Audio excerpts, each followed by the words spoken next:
ভালোবাসি, আমি ওনাকে অনেক ভালোবাসি। আমি আপনাদের বোন, জাস্ট আমি ওনাকে ফিরে পেতে চাই। আমি আপনাদের বোন, আপনারা সবাই আমাকে একটু হেল্প করবেন। আমি আপনাদের বোন, আমি আর এর বেশি কিছু আপনাদেরকে আমি বলতে পারতেছি না। কাবা ঘরের গেলাফ ধরে কানলেও আপনি আমাকে যে মিথ্যা অপবাদটা দিয়েছেন এটা মাফ হবে না যতক্ষণ না আমি মাফ করছি। কথা কি বুঝতে পারছেন?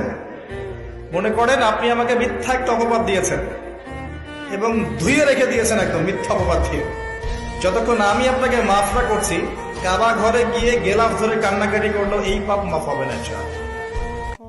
দেখো বোন, আমি বহু আগে তোমাকে বলেছি তুমি তোমার স্বামীকে ছোট করে বড় হতে পারবে না। There is no option.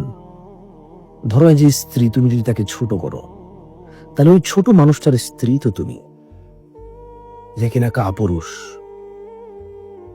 যার স্ত্রী তাকে যেখানে সেখানে তুচ্ছ করে। চুপ করো, কি বোঝো তুমি? তুমি কথা বলবো না? আমি বলতেছি, তোমাকে কথা বলতে কে বলছে? তুমি এটা পারো না, সেটা পারো না, কিনতে পারো না, তোমার কিনা ঠিক নেই, বেশি দাম নিয়ে গেছে, পচা জিনিস আসছে। So so so so so so so so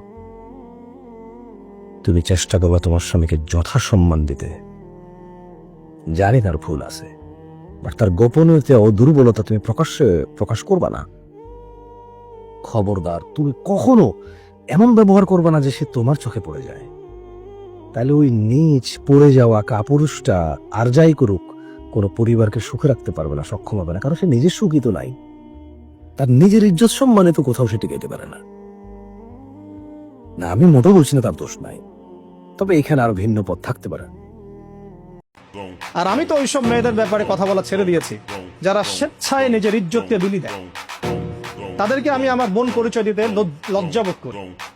সমাজ থেকে গায়রত, ব্যক্তিত্ব, পর্দা, শালীনতা, হিজাব এগুলো উঠিয়ে দেওয়া হয়েছে।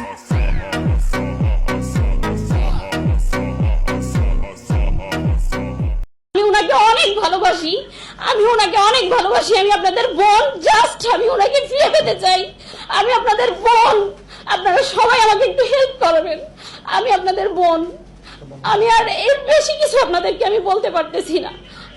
কাবা ঘরের গেলাফ ধরে কানলেও আপনি আমাকে যে মিথ্যা